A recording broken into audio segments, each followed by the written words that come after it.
un message SOS. On va pas se pérenniser là-dessus. On va pas se pérenniser là-dessus. L'autre sujet, c'est le Niger, où l'ambassadeur de France refuse de quitter. Non, oui. Et la boîte à Pandore s'ouvre carrément, parce que c'est la France qui l'ouvre. Pourquoi? Et on dit, je veux pas de toi, peu importe. Mais je pense bien, la meilleure des choses, c'est de quitter, aller revoir ou bien sauf que la France estime que le propriétaire de la maison n'est pas celui qui est vraiment légal. Non, l'occupant de la maison n'est pas propriétaire de la maison. Je suis désolé. Non, je vais vous dire qui est propriétaire. Vous voulez parler de qui? De la junte. Non. La junte n'est pas propriétaire de la maison. Donc la junte ne peut pas changer quelqu'un d'une chambre. Pour l'instant, c'est ça. La maison est gérée. Effectivement, c'est l'argument de la France. Oui, pour l'instant, la maison est gérée par la junte. Pour l'instant. Et le président, qui est venu comment? Le président, quand même, qui a reçu la lettre de créance de cet ambassadeur. Le choix du peuple nigérien. L'ambassadeur de la France, aujourd'hui, n'est plus président. Lui-même, il a signé sa démission. Et on estime que c'est lui. Donc, pour l'instant, si la France ne veut pas d'autre chose. Quoi? Pour l'instant, c'est de rappeler son ambassadeur. Mais sauf qu'il y a des risques, Kourouma, les risques qu'on ne dit pas. Aujourd'hui, l'uranium majeur pour la réalisation des armes sophistiquées de la France est effectivement tiré du Niger. Et de l'énergie. On ne le dit pas. L'autre élément qui est extrêmement important, parce que la France, le Niger est considéré comme un État géostratégique pour la France. Et c'est le pilier d'ailleurs, le nœud gorgeant de la France sur le développement de l'uranium et d'autres ressources naturelles. Il y a le pétrole. Et donc, l'autre pan qu'il ne faut pas aussi oublier, c'est que la France, avec l'uranium nigérien, avait lui-même le choix de fixer les prix. Et ce qui a changé, la donne a totalement changé. Donc, ils estiment que lorsqu'ils vont perdre le Niger, ils ont totalement perdu une grande partie de la France. Est-ce que tu es en train de me répondre? Tu es en train de me répondre encore à la question. Non, ça fait partie de ce qu'il dit. La grosse question aujourd'hui, la France n'est en train de voir seulement que son intérêt et non l'intérêt du peuple nigérien. Je suis très désolé pour la France. Si on vous dit de quitter pour revenir, renégocier avec la nouvelle junte, avec celui-là qui va être au pouvoir désormais, mais on demande aujourd'hui la renégociation de tous les contrats. Mais il a quel mandat? Non, laissez-moi finir.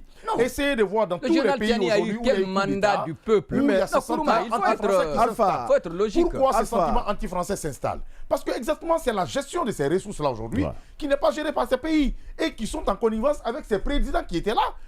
D'où l'explication de ceux qui sont venus faire les coups d'État. On n'est pas en train de dire que oui, les coups d'État, on n'est pas en train de dire la France, c'est pas bien, mais on te dit il faut quitter pour revoir. Il a quel mandat pour chasser quelqu'un? Les ressources appartiennent au Niger. Effectivement, les ressources appartiennent au Niger. On a vu Vladimir Poutine qui, dans sa déclaration récente au Kremlin, qui le rappelait succinctement que les États africains ont besoin d'une liberté interne de pouvoir gérer. Est-ce que lui, il est un donneur de leçons? Mais Poutine n'est pas un donneur de leçons. Il a annexé. Il est en train de martyriser le peuple ukrainien. Donc lui, laissez le médiateur avec ton chapeau, laisse-moi finir. Comprendre. Est-ce que tu sais aujourd'hui que tous ces pays aujourd'hui qui ont été colonisés par la France ou bien par d'autres États, est-ce que vous savez que surtout en France, pour investir dans ces pays, il faut passer d'abord par la France. Est-ce que tu sais qu'il y a la même mise dessus sur certains investissements? Laissez la colonisation à part. Jusqu'à présent, cette colonisation existe. Moi, je pense bien. S'il faut renégocier les contrats, vous ne pouvez rien faire. Je l'ai toujours dit ici que nous ne pouvons jamais se défaire de la France ou bien d'aucune puissance. On ne peut se défaire. Le monde aujourd'hui est lié comme ça. On ne peut que travailler main dans la main pour se développer. Puisque c'est devenu un village planétaire. Mais qu'est-ce qu'il faut? S'il faut renégocier les contrats pour voir comment les ressources ont été gérées. Avec ces bandits, avec ces prises d'otages. Justement, ces prises d'otages qui sont venus, ces bandits qui sont venus. Alpha, tu viens de demander pardon tout à l'heure. Donc, voilà. Calme-toi un peu. Ces bandits qui sont venus, ces prises d'otages qui sont venus, je pense bien qu'il faut les laisser quand même voir gérer leurs ressources. Non, attention. Parce qu'il y a certains contrats dans le coup d'État. C'est-à-dire, il faut aller du mal en pire. Que ça soit pire, moi je préfère prendre le mal pour essayer de renégocier ces contrats-là. Et c'est très important. Si c'est en avant, ces couchistes-là sont en train de mettre ça en avant pour revoir comment faire venir certaines entreprises dans le portefeuille de l'État, parce que seuls les militaires peuvent engager certaines réformes. Rien à dire au CNRD. Ce qui m'intéresse, l'autre point qui va beaucoup m'intéresser et qui semble intéresser aussi l'opinion publique, c'est le facteur qui pourrait déclencher l'action militaire de la force en attente de la CEDEAO. Il fallait me laisser aller, parce que, justement, parce que je partais, je commençais par là, si on te dit de partir, que tu refuses de partir, ça veut dire quelque chose, tu caches quelque chose. Et qu'est-ce que la France cache? C'est ce que tu viens de dire. Aujourd'hui, il faut maintenir l'ambassadeur de la France là-bas. Il faut le dire, on va le maintenir parce qu'on ne reconnaît pas d'abord ses pouvoirs pour qu'on puisse déclencher une sorte de guerre aujourd'hui entre la France et la France. Parce que les autorités nigériennes ont déclaré que l'ambassadeur est persona non grata et qu'il faut le dégager du Niger d'une façon ou d'une autre. Il faut vraiment le faire partie du Niger. Ce comportement de la France est juste une provocation. Parce que vous vous souviendrez que depuis fort longtemps, cet ambassadeur est décrié par les Nigériens. Il a même animé une conférence de presse dans une université où il a été exfiltré. Donc, c'est-à-dire que les étudiants s'étaient révoltés contre lui.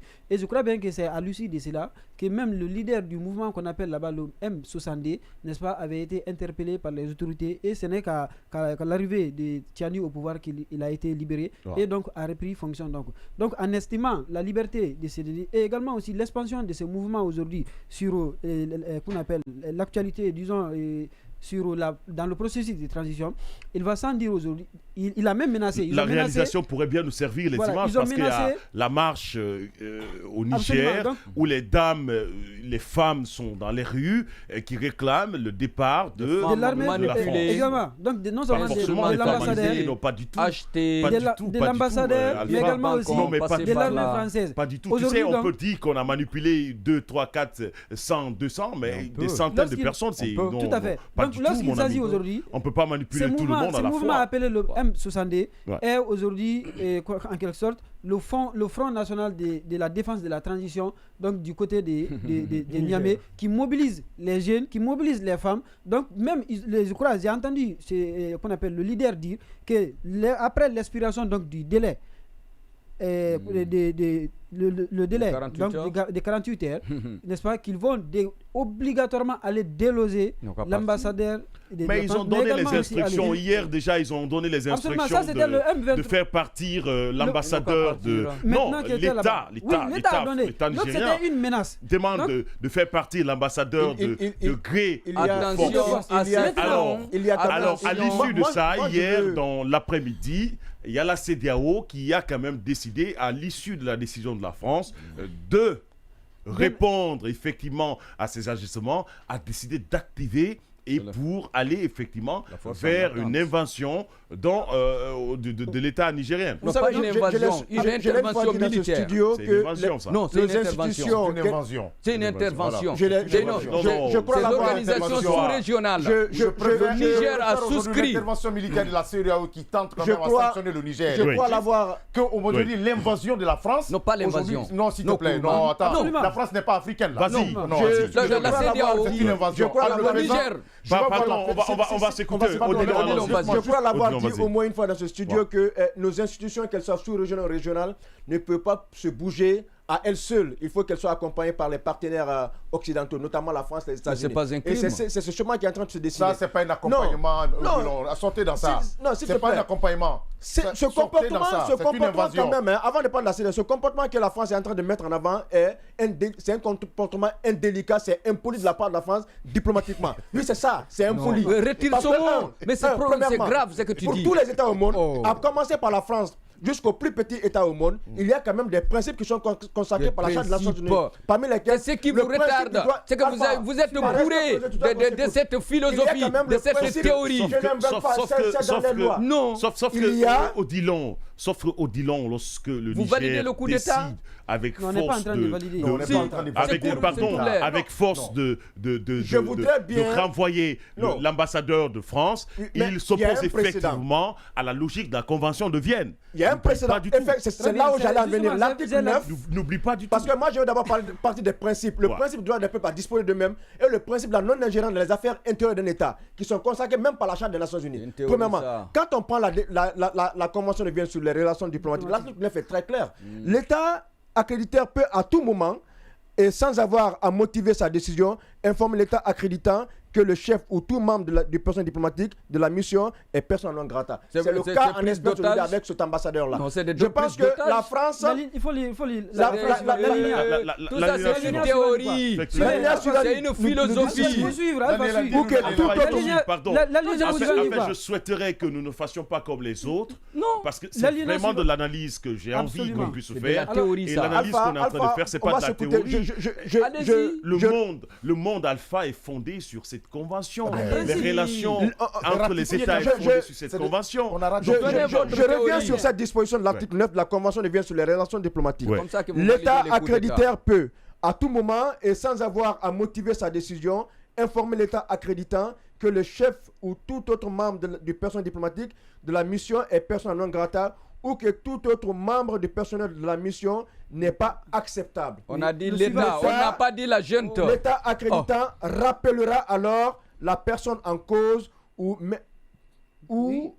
mettre fin à ses fonctions auprès de la mission, selon le cas. On a dit l'État. Et non la junte. Une personne peut être déclarée.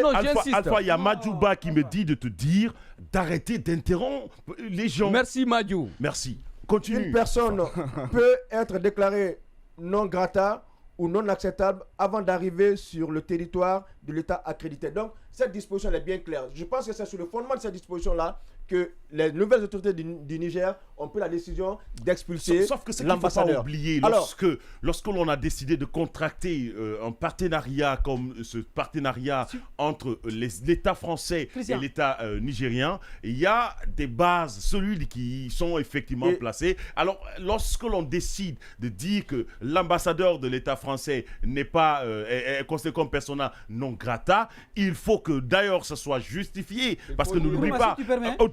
Diané, oui. L'idée de la suite, je souhaiterais que tu continues, s'il te plaît, Diané. L'idée de l'article 9 est on va suivre cette partie, l'article 42 effectivement, de la Convention de Vienne. Donc, l'agent diplomatique n'exercera pas dans l'État accrédité une activité professionnelle ou commerciale en vue d'un gain personnel.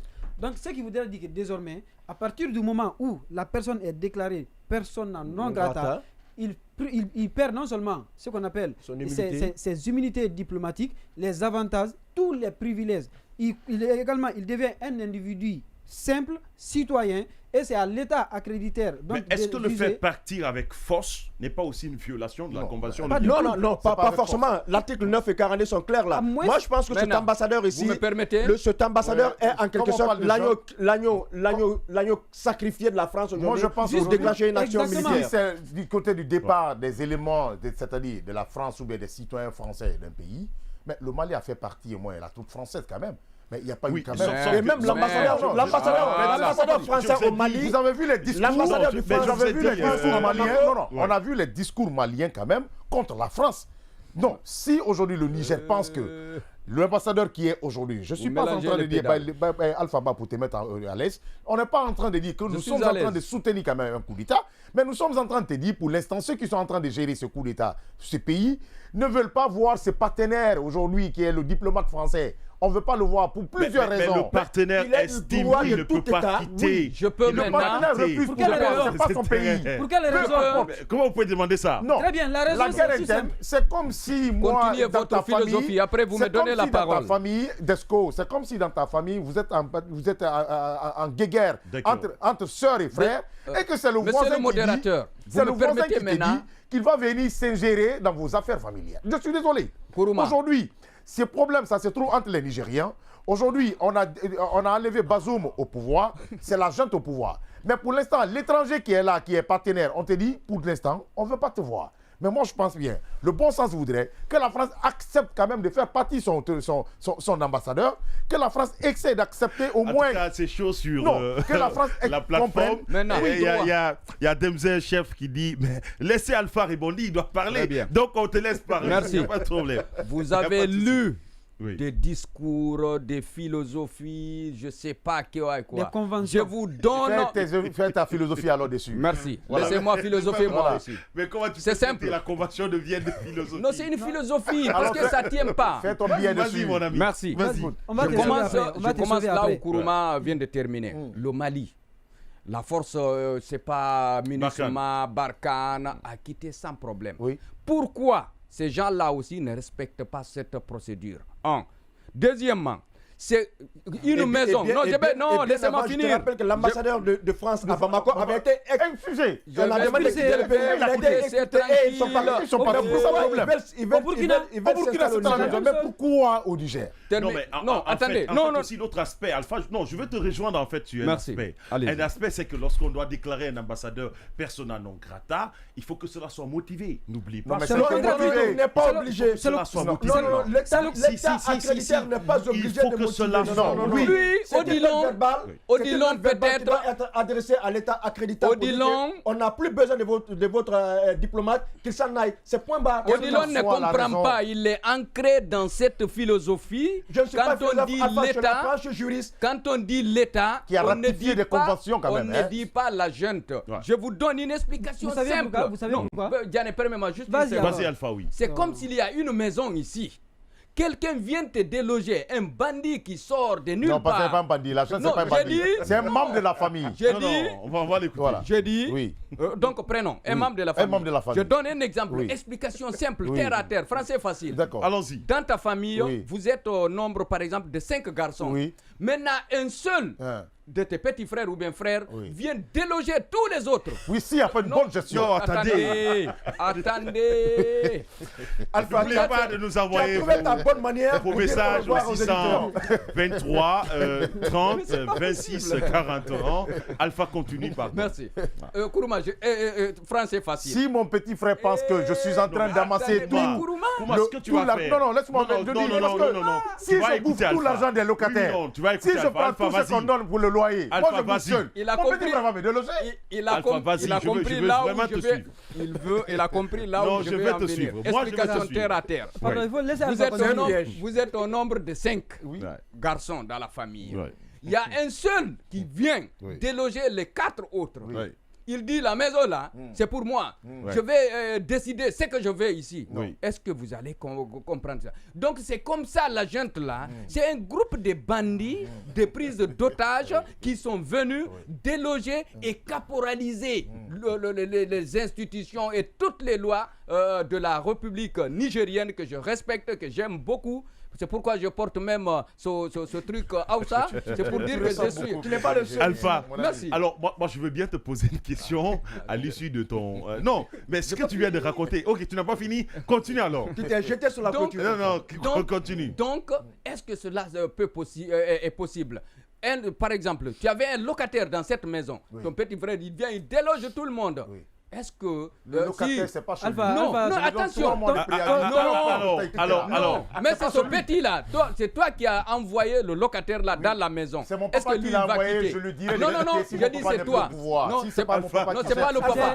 Alpha, tu t'es pas battu. Non, pas du tout.